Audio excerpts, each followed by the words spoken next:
It's the internet. You're busy. Let's do this. I'm Jeff Grubb from GamesBeat.com. This time, me and my co-host Mike Minotti are going to talk about Ratchet Clank. Mike, why don't you go ahead and say hi to everybody? I will. I will go ahead and say hi to everybody. Sorry, Mike. I am stuttering because I'm so excited about Ratchet and Clank. Aren't you? You're so nervous because you're about to drop that big fat 3 out of 5, and you know it's the end of your life, right? When I say excited, I'm excited to ruin everyone's day and tell them this game is trash. Yeah. That's not going to happen, actually, Mike. I think, do we give the score up front, or should we just talk about how we feel? Sure. What's your score, Jeff? What's your score? I gave it a 5 out of 5. That's right. And I would also have given it a 5 out of 5 if I was reviewing it. It's okay. So Ratchet and Clank Rift Apart comes out June 11th, $70, PlayStation 5 exclusive. It's really good. It's really good. I'm like, this is kind of like, I'm just really happy we get video games like this still. There's almost a part of me that feels like we wouldn't, and then Insomniac Games comes along and just delivers what feels like an immediate all-time classic action adventure shooter platformer game. I guess, what's your like overall takeaway about it? Yeah, I mean, I'll tell you what, I was always a skeptical person about, our game's going to feel next gen, blah, blah, blah. I'm surprised that something this early feels really like next gen-y, right? I mean, it looks so good. And, we can talk about the gameplay later, but man, graphically, it's pretty insane what they're doing here, just in terms of how much it looks like an animated cartoon, how vibrant the colors are, how good like things like the reflections, the ray tracing, all this stuff, all this technical stuff with the portals. It's pretty boggling. Yeah, I am constantly impressed while playing it. I think, there's always this thing in gaming where people are like, graphics don't matter, gameplay is what matters. And this game has very solid gameplay. I think that none of its individual parts are like the best. It's not like the best shooter I've ever played. It's not the best platformer I've ever played. Sure. But all those parts they're really solid, and they are in service of this overall sort of roller coaster ride that you are on. That is, that is the attraction here. It's like you're just going to go on an adventure with these characters, and then everything is amplified because it looks so pretty. It looks so good. I think it's probably the best game I've ever played, a best looking game I've ever played. And I would struggle to think of anything that I think looks better. Part of that is absolutely the art design and the effort put into the animations, but a lot of it is just, it's technically gorgeous, and there's just so much tech happening to ensure that every scene does look like an animated movie. I think it looks as good, if not better, than some of like the most recent DreamWorks animated movies and things like that. That like, this is definitely up there for me in terms of visuals, and it just makes everything else in the game better. I guess, what was like the standout for you? Yeah, because, sometimes, so like animation, and people freaking out with Overwatch because they were using like those squash and stretch techniques for like in the game. And that was something that was pretty uncommon. And this is doing that all over the place, even for just like the mindless like minion enemies. Yes. It all looks so good because like they're flying around, and it's not just this 3D model of a solid object flying around. It does have that kind of stretch to it that makes it all feel like this sort of, real elastic cartoon world. Yeah, it's so like what you're referring to, like smear frames, and like in Spider-Man, Into the Spider-Verse, like he's not just like a single model. Spider-Man in the movie is just not like a single model that they bend.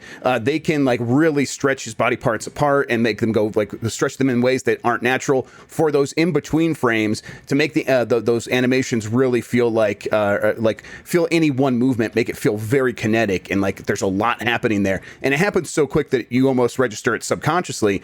But here it was like, I do notice that they're doing it, and it looks great. You could just tell that the animators at Insomniac, they have a lot of time to figure this stuff out. They were given a lot of leeway to like just, hey, make this game look really good on the animation side of things, and it blew me away constantly. Absolutely. What's incredible here is that when you think about it, like the framework here, the formula is pretty much exactly what it was for Ratchet and Clank 1, which came out like 2001, 2002 for the PlayStation. It is just like a 3D platformer mixed with a third-person shooter. and you go to these different planets, and those are your levels, and you can find golden bolts. That stuff's like almost all the same.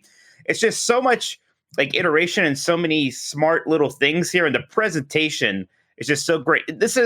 We've seen a little bit of this from Ratchet Clank before, but this one is almost just straight up Uncharted, like in terms of kind of the wow factor with these set pieces and these really cool moments and these really exciting, like I said, kind of being this roller coaster ride. And that, there's a little bit of like, oh, you can explore and 100% things, but it is much more of that kind of just linear, really well crafted kind of go over here, see this incredible thing, go here, see this incredible thing. And it's not just about like the go from point A to go to point B.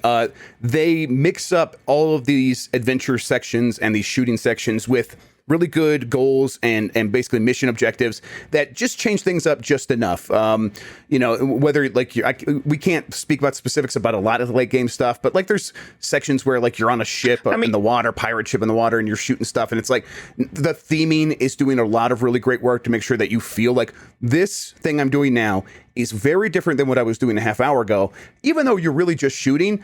Everything else is just working together to make it feel different. And also, in between those two sections, you might have done a vehicle segment, or you might have done a mini game, or you might have done a puzzle. Or one of the Clank puzzles, which we can't talk about specifically, but I like those quite a bit. And those have been kind of a staple, at least since the second or the third PlayStation 3 one, Crack in Time, which was my previous favorite Ratchet and Clank, but this one I think takes over there.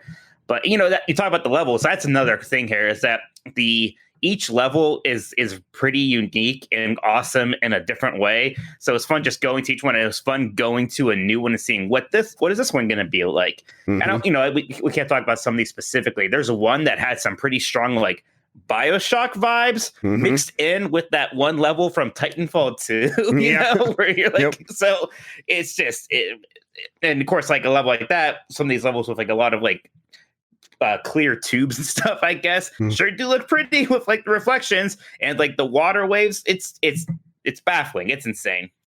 So then let me ask you, how do you feel about what everyone is always saying is like the reason this game has to be on PlayStation 5 is because of like this portal tech and these things that you're going to be grappling through and you're going to pull yourself through the world. And I guess, did that work for you? Do you see why it's like so important to the gameplay or what? Yes, it absolutely worked. And it was certainly a huge wow factor pretty early on. It was interesting, though. It's like, about halfway through the game, you almost stop thinking about it as this like mind, like, whoa, this is the craziest thing ever. Because so many other things are just so good. And it's all working together. Like, it does not feel like a gimmick, or it does not feel like a thing that is carrying the game on its shoulders. Right? It's very cool. And it is certainly one of the most unique aspects.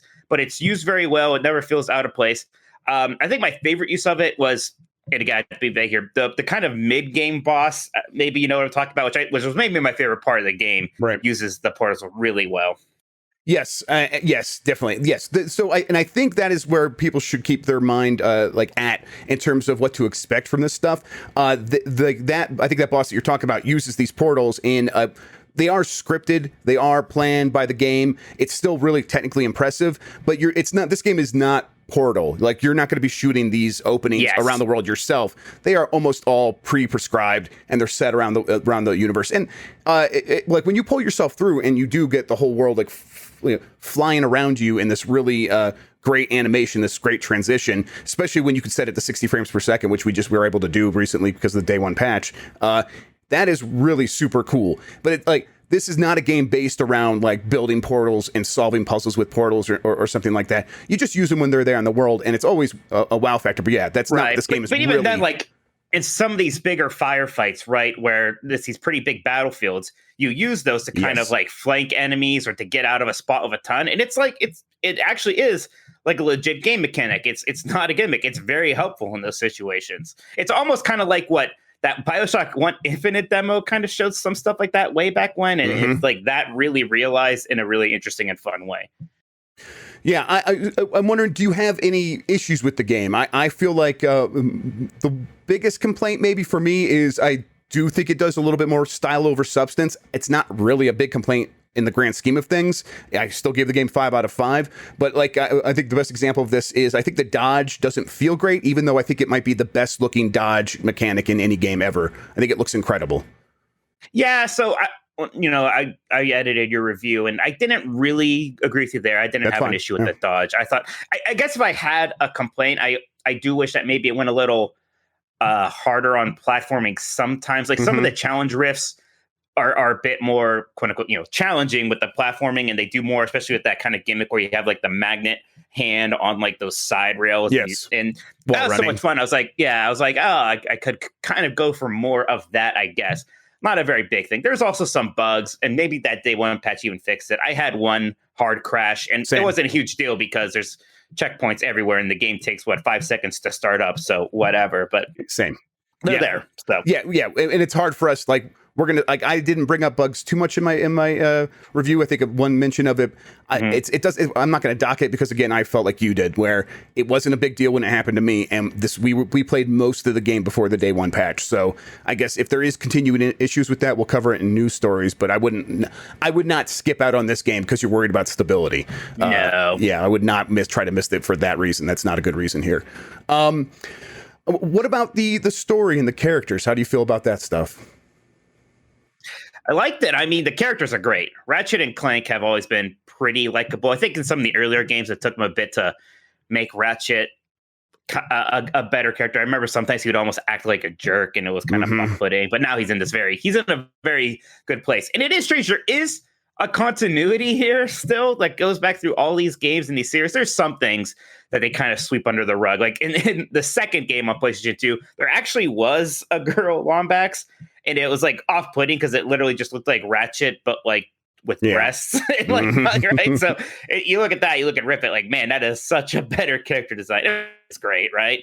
She's definitely has a bit of that gadget from Rescue Rangers thing going on, and it works perfectly. She's likable. She's kind of, she's totes adorbs, as the kids say, and all that stuff, right? But there's a lot of characters. There's gosh, I don't even know if I can talk about, but there's like this kind of like monkish character that I think is my new favorite video game character ever. He's pretty great. He's just very nice, and I love him. Yep. I just want a game that's 10 hours of him telling me that I'm good enough. Yeah. Yes, he's very supportive in everything he says, and it's great. He's got a great voice actor too there as well. And he's part of the species. And I think about it, he shows up earlier than the thing says. He's got these species like alligator people, and it's like the normal Ratchet Clank dimension. They're the goons for less, which have been reoccurring enemies in the series. They're just the goons. But in the alternate dimension, it's these same people, but they're like the monk protector people. Yeah, and but they still also talk like in a California surfer accent. They do this like levitation thing, but they're like not really levitating. They're like sitting on their tails, but it kind of looks like they're levitating at first. It's that sort of thing. There's a lot of great characterization in that I guess species. I like those characters a lot, and the one specific character that's like the leader that you meet there, he's great. And then what's his name? The captain guy, the guy that always reminds me of Blasto. Captain Quark. Captain Quark, right? I thought he was great, but then could we mention? It's hard to. I think so. I don't know. I don't think we can, Jeff. Okay, well, Captain Quark is great anyhow. Captain Quark's great. But who knows where we were going with that? Who knows? Yeah, absolutely. But point is that really you're going to meet a lot of great characters. All of these characters are they're pretty well fleshed out. They all get their moment. I almost wish they had more time spent with all these characters because it is such a good cast, but that's like, leave them wanting more is kind of how I felt at that. It wasn't really a detrimental thing to the game. It was so good. I wish I could have had more time with these characters. I think overall, I just was blown away the entire time. We got the code, 10 days ago, and I turned this review in 2 days later because I just could not stop playing it. And I'm like, Mike, you gotta let me review it. I love this game. I love this game so much. So I was going to review it, but you ended up beating it so much sooner, and you wanted to review it. And I asked you, and it's like, well, even at the point I was in, I was like, I'd be shocked if I don't think this is a 5 out of 5 by the end. So you're like, all right, if it's the same score, I was going to give it anyways. And yeah, sure, you can review it. I know some people were mad. I don't even know we want to get into this whole everybody freaking found out you're going to review Ratchet Clank because of course you're a Sony hater. So I mean, it's not like it's going to appease them anyways. I'm sure they're going to say now you're trying to cover your tracks, so whatever. But yes, yeah. So what are you going to do? I do want Insomniac is always known for these kind of crazy weapons in their games, and this is a pretty fun arsenal in this one. There's some really cool things. The kind of like pinball gun where you shoot it at a person, and then you kind of have to keep hitting the shoulder button, and you kind of have to time it for the maximum damage. And it literally is like this pinball bouncy thing. That is fantastic. I mean, it's one of the best effects in the game too, because I just remember shooting some of those goons for less up on their hover bikes, and just that is where I first noticed some of those smear frames in the animation, because they just bounce around like mad, and it's like a lot of it is just like those like, jump animations where they jump from one pose to the other, but there's just a slight smear in between all of it, where it just feels so good, it looks so good, it sounds so good, and if that is like, that is the biggest chunk of this game, is interacting with enemies by shooting them. And every gun feels really, really great. You can upgrade all the guns. That's a fun process. I like unlocking the guns. You buy all the guns as you go along through the game, and I'll be getting excited about the next one. Like, it shows up in the store and then later you can buy it. That process was really good because it just keeps you sort of like, oh man, I can't wait to see what the next one's going to do. It's just really well done. Everything really worked for me. And it's not some super long game. It's like, I think it took me like 12, 13 hours to get to about 80% complete. About how long these games should be. Right, I agree, and again, like, it maintains such a good pace throughout that it's like I kind of got to that point in no time. I just could not stop playing, like I said. Yeah. And it's gonna be a game a lot of people want 100% and platinum and all that stuff. Anyways, like, I don't platinum games. I want to platinum this game though. It's just so much fun. I just want to keep playing it. Yeah, I will say, like, there some of the things you have to do to like 100% the levels does involve like exploring the spaces, and I was like kind of at a loss in one of them where I'm like, I'm not sure what I'm even supposed to be doing, and that kind of like lost me some momentum. But I do think, like, when you're getting to that point where you're talking about like going from 80, like beating the game at 80% and trying to get to 100%, that I think that stuff kind of is going to get a little bit like, okay, we're going to have you just explore this world and figure that stuff on your own. And I don't really want to dock the game for that at all, because it's just the core game of actually what you are coming here for is fantastic and sort of the best this genre has ever been. So for me, this is right up there with, like, I am so glad that Sony is making games like this. It's right up there with Mario, where like Mario is like the best like traditional platformer for me. Super Mario Odyssey is like unassailable in terms of that. And if you want to like take that same genre and attack it from like the shooter action side, this is now like right up there with me on it's like, Mega Man. Yeah, I've always said that Ratchet and Clank is the closest we ever got to like a real 3D Mega Man, because it's just like you're saying, Mega Man wasn't the best 2D platformer, it wasn't the best like shooter game on the NES either, probably, right? But it just combines those two things so well in such a fun way, and that's like still how I equate Ratchet and Clank, and that's why I like it so much. I do feel like this is as close as we got to that melding of those two genres. Mm-hmm.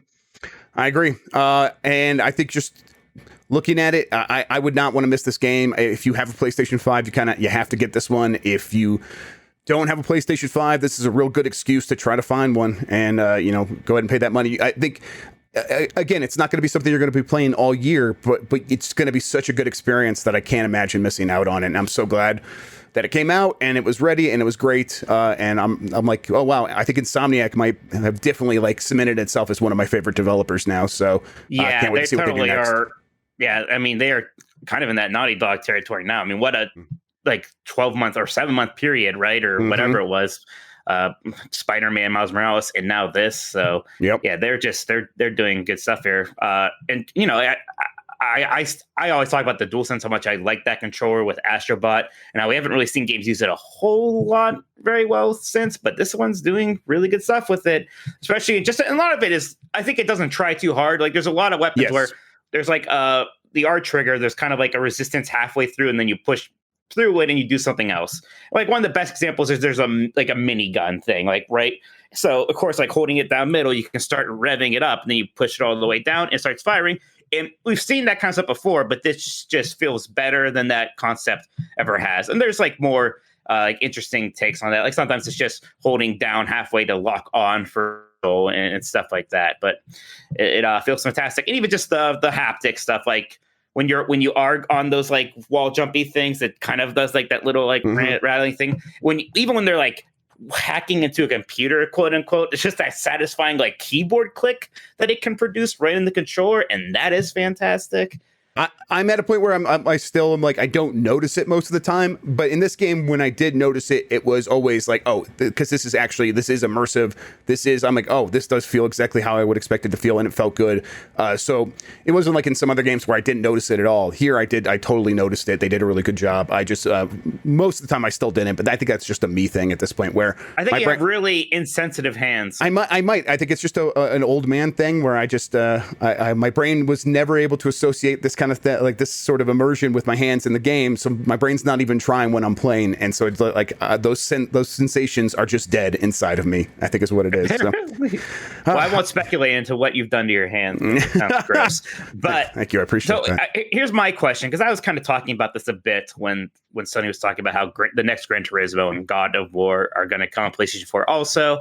And like, I was kind of antsy about it. A lot of people maybe thought I was overreacting, but one of the reasons why is because I was playing this game. And it seems to me like there is a difference. And maybe it's just because Insomniac did such a good job with this, but it feels like when you are actually making a game for a next gen system like this, there is a difference. And it can be better, and you can do interesting things. I'm not saying that, like, the next God of War or Gran Turismo have to have portals or something, but it can dictate your design philosophy. Do you think people are going to feel that way after they play this, and maybe they play the next Horizon and it's very good, but it is just, the next Horizon. It's prettier and it runs better on PlayStation 5. Yeah, I think it's possible. If we get to the end of like 2022 and people are still looking back and saying Ratchet Clank is the only real like standout example of what a PlayStation 5 game can be, I do think people will feel kind of burned. I think people will feel a little frustrated because, like, we've seen what that can look like. We know how good it can be. And if Horizon and God of War feel like sort of lowest common denominator stuff because they have to support the PlayStation 4 in terms of scope and scale, I think people could be pretty frustrated by that. I don't know. We'll have to wait and see what those games look like. Maybe they found some clever ways to fake that stuff on PS4 and really take advantage of it on PS5. Horizon 2 looks very good so far, so maybe this is just a non-starter. And Miles Morales was very good, so again, it might be a non-starter. I do think that by the time Gran Turismo 7 comes, that's the weird one, Gran Turismo 7, because that seems like a game that should be like the big set piece for your new console, especially if that comes out in 2022. Let's be honest, it could be a 2023 game, right? Yeah. So that's weird. And the thing is, like, with this game, it is doing some incredible stuff with the portals and stuff. But Portal did do a lot of similar things. The difference here is, like, you are opening portals to entire different levels, and then you're doing those one after the other. And when you do go through a portal and you're like on this other side of the map or whatever, or you are in another stage, it is a full size stage that is just massive, and you can look from one side to the other. All that stuff is we haven't seen before, and it does just feel unique and new, and kind of one of the reasons why this game is such a standout. So if Horizon or God of War or Gran Turismo, if any of them feel like they are missing that wow factor, I think people will blame the cross-generational stuff, and they might be fair to do so. So Mike, any other final thoughts about Ratchet? Man, just that I feel like this almost has to be the best-selling Ratchet and Clank ever, right? I think it's gonna be. I don't know. I guess maybe we haven't seen like the quote-unquote Metacritic yet. Maybe we're weirdos who think this is incredible. I feel like everyone's gonna be pretty impressed by this, though. I think this is going to be another kind of Sony loves their critically acclaimed things, and this is going to be that for them, and they're going to tout this quite a bit, I think. I mean, this feels like it's funny because Ratchet Clank has been around forever, has been associated with PlayStation forever, but it feels like it's about to be more important for that brand than it has ever been. I fully agree with that. I think that we're going to get to the end of this year. It's going to be like a top 10 MPD for the US seller. I think it's going to be massive. I mean, a lot of people are hungry for games. If this comes out and just gets the buzz like we predict it will, then I think that buzz will translate into massive day one sales. And attach rate has, again, like some people are like, oh, not everyone has a PlayStation 5. It feels like pretty much everyone who has a PlayStation 5 will maybe be getting this game. I think it could have like that some of those Nintendo attach rates that we see with things like maybe not as ridiculous as like a Mario Kart 8 is to Switch, where almost literally everyone has it, but somewhere there. Yeah, I really couldn't imagine getting a PS5 and not picking up this game if you're almost anybody. I just like it's such a crowd pleaser. It is such a good family game. Or if you are like a hardcore dude bro, it still is an incredible visual feast that you're going to want to show off on your OLED TV. I just can't imagine missing out on this one. So yeah, I expect it to sell very well. And I expect it to sell very well, like years into the future. I agree. I think it's going to be one of those things that just keeps selling and just gets attached to the PS5 forever. So, yeah. All right, Mike, let's wrap this up. I gave it a 5 out of 5. Mike gave it a 5 out of 5. Again, it's out June 11th. We can't show too much gameplay yet, so that's why we're doing this. But I think on June 11th, I might stream it a little bit, and we'll talk about it more, and I'll answer some questions that day. Or if you have any questions, reach out to us on Twitter. I'm at Jeff Grubb. He's at Tolkoto, Tolkoto. Until next time, everybody, have a good one. Take care of yourself, and goodbye. Bye.